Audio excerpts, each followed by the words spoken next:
I'd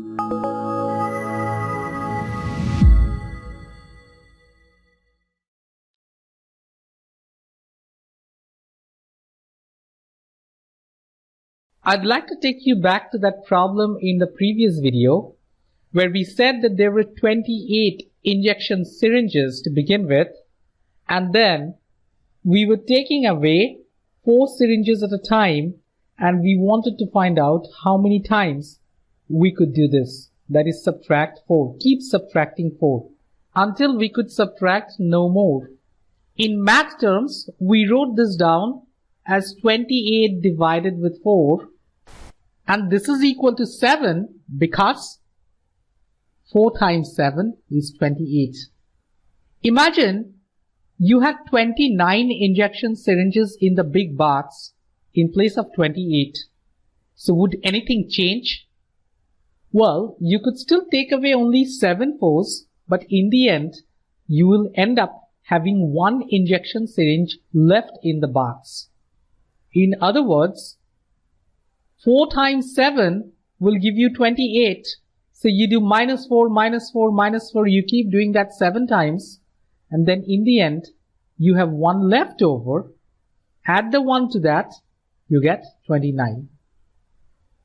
To put this in another way, 4 times what is 29? Well, 4 times nothing is going to give you 29. The closest you could get without going over 29 is 4 times 7, which is 28, plus 1 is 29. And this 1, or the 1 injection that is left over in the box in the end, is called the remainder. So the remainder is the leftover.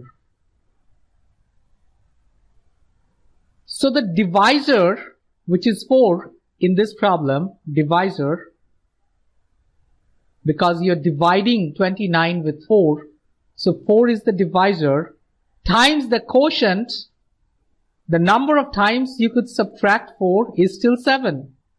So this is the quotient. You multiply the divisor with the quotient, add the remainder, and that should give you the dividend. So when you do a division problem, you get a quotient, you get a remainder, you put these numbers back into this formula because you already know the divisor and the dividend. If you can match this with this, you got it right, otherwise you got it wrong. Let's talk about the other scenario from the previous video in which we had 45 syringes in a big box and they had to be moved into 5 smaller boxes so that the smaller boxes had the same number of syringes in them. And we figured out that because this is the same number, so it's the same number that was being added to itself, which means it was multiplication. And as there were 5 of them, we had 5 times something is equal to 45. We figured out 5 times 9 is 45. Therefore, this number, this, and this, they all had to be 9. And we said that 45 divided with 5 is 9. Let's now imagine that in place of 45, there were 49 syringes in the big box. How about that? So then how many syringes would go into each of the boxes A, B, C, D, and E? And let's keep in mind that the numbers have to be all the same. So essentially we still have 5 boxes. So it's pretty much asking 5 times what is 49? And the answer is 5 times nothing is going to give you 49. 5 times 9 is 45. 5 times 10 is 50, which is over 49. So what do we do? Think about the situation. The best we could do is we could still go ahead and put 9 of these syringes in each of the 5 smaller boxes.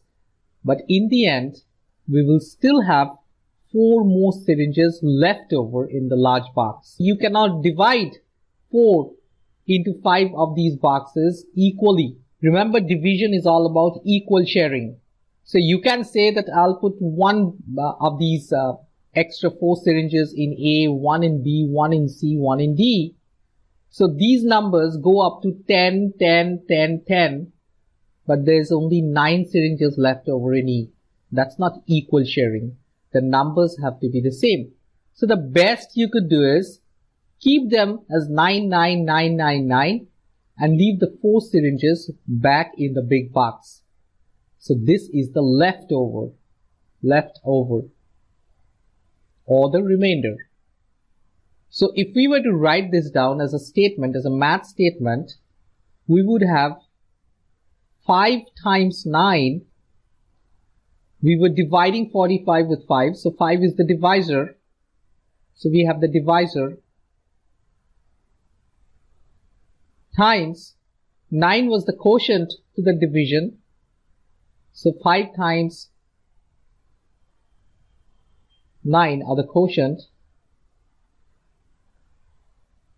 is 45 plus the remainder or the leftover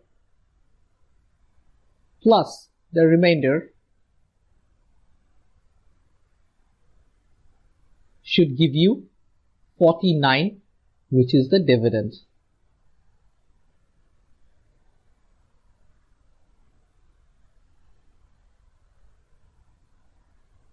So in every division problem, you get a quotient, you get a remainder, you know what the divisor and the dividend is. You want to fit them into this formula and see that the left hand side is really equal to the right hand side. That's only when you can say, yes, I got my quotient and remainder right. So if you're asked to divide 49 with 5, there are 2 parts to the answer. You would say the quotient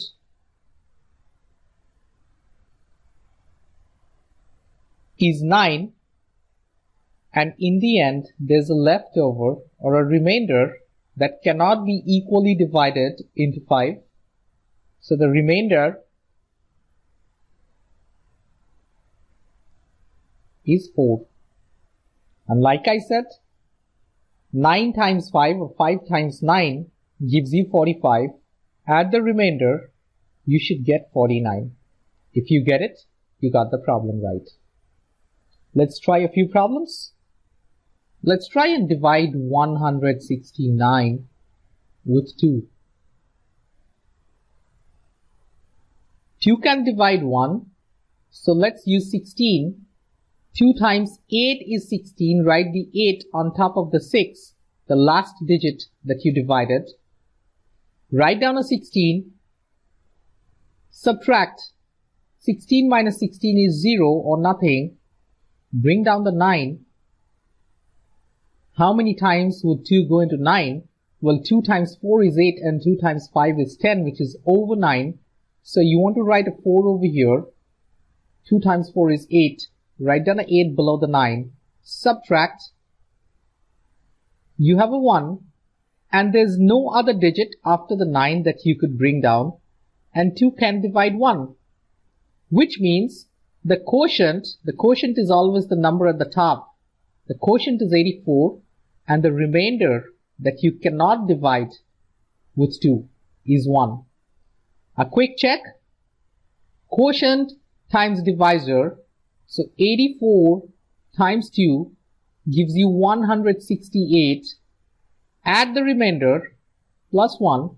You should get back the dividend, which is 169. Therefore, we got it right. Here's another one. Let's try and divide, let's say, 7,220 with 6. Start with the leftmost digit on the dividend.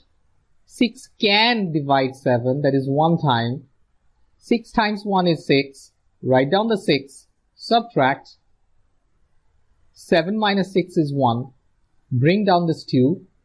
You have a 12. 6 goes into 12 exactly 2 times. Write down the 2. Write down the 12. Subtract. You get a 0 or nothing. Bring down this 2. Divide again. 6 cannot divide 2. So we write a 0 over here and bring the 0 down to divide 20 with 6 this time. 6 times 3 is 18, 6 times 4 is 24, which is over 20, and you don't want to go over. So you write a 18 over here. 6 times 3 is 18.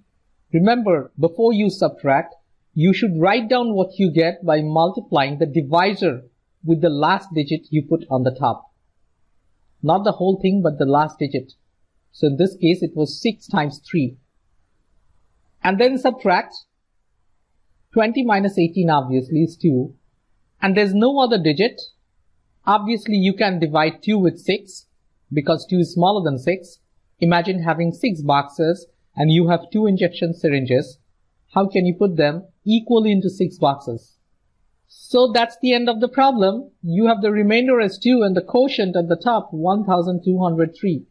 If you want to check you got it right or not, multiply the quotient 1203 with the divisor 6, add the remainder 2, and you should get back the dividend. Time for us to try a few word problems.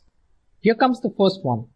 A garment store has 342 shirts stacked in piles of 6 shirts in each pile. How many piles of shirts are there? So you have 342 shirts in all, and they are stacked in piles. So here's one pile, here's another pile, here's another pile, and each one of these piles has got 6 shirts in them. So you have 6, 6, 6, 6 like this, and they all add up to the total number, which is 342. And the question is, how many of these piles are there? So obviously, it's about asking, since this is 6 plus 6 plus 6 plus 6, the same number being added over and over again, 6 times what is 342? You want to turn it to a division. You want to do 342 divided with 6. Let's do that. 342 divide with 6. 6 can go to 3. Therefore, take the 4 to make it a 34. 6 can go to 34. 6 times 5 is 30. 6 times 6 is 36, which is over 34. And you don't want to go over. You know that by now. And 6 times 5 is 30. Write down the 30. Subtract 34 minus 30 is 4. Bring down the 2 to make it a 42. 6 goes into 42 exactly 7 times. So you have 6 times 7 is 42. Which means when you subtract, you don't have anything, it's 0, and there's nothing after this 2 to bring down. Therefore, the quotient is 57 and the remainder is 0. There's no remainder, which means you can keep doing this 6 plus 6 plus 6 plus 6 57 times, and therefore there are 57 piles of shirts. Hope that makes sense. Let's try another one. Jerome has 125 stickers with him.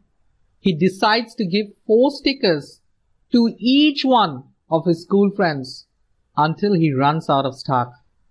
How many of Jerome's friends will have his stickers? So, Jerome starts with the number 125 and gives away 4 stickers to his first friend. So now he has got 125 minus 4 stickers.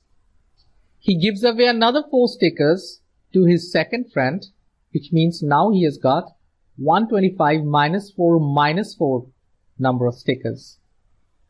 4 more for his third friend, minus 4 again. 4 more for his fourth friend, minus 4 again. Keep doing that until you cannot subtract 4. This number becomes so small, the number Jerome has left with him becomes so small that he cannot give away 4 stickers to his next friend. And the question is, how many of his friends? These are each one of his friends receiving 4 stickers. So how many of his friends can receive stickers? Meaning, how many times you can subtract 4 from 125. So it's pretty much asking what's 125 divided by 4 equal to. Let's try that out. 125 divided with 4, And by the way, if you still can't figure out why should this be a division problem, you may want to go back to the previous video about injection syringes being taken away from a big bucket, or think of it as multiplication is repeated addition of the same number, division, which is the opposite of multiplication, is repeated subtraction of the same number. So 125 divided with 4, 4 can go into 1, take the 2, make it 12, 4 can go into 12 3 times, write the 3 above the 2, the last digit you divided, multiply 4 with 3, you get a 12, subtract, you get a 0 or nothing, bring down the 5. 4 can divide 5, but only once. Write down the 1. 4 times 1 is 4. Subtract. You have a 1, but there's nothing to bring down, and 4 can divide 1. Therefore, the quotient is 31, and the remainder is 1. So over here, quotient is equal to 31, and the remainder is equal to 1. Which means 31 of Jerem's friends are going to receive his stickers. And then in the end, he has still got 1 sticker left with him, but unfortunately that's too less a number to give to his next friend. So he decides to keep it with him. That's the leftover or the remainder. Hope that helps. I'll see you in another video.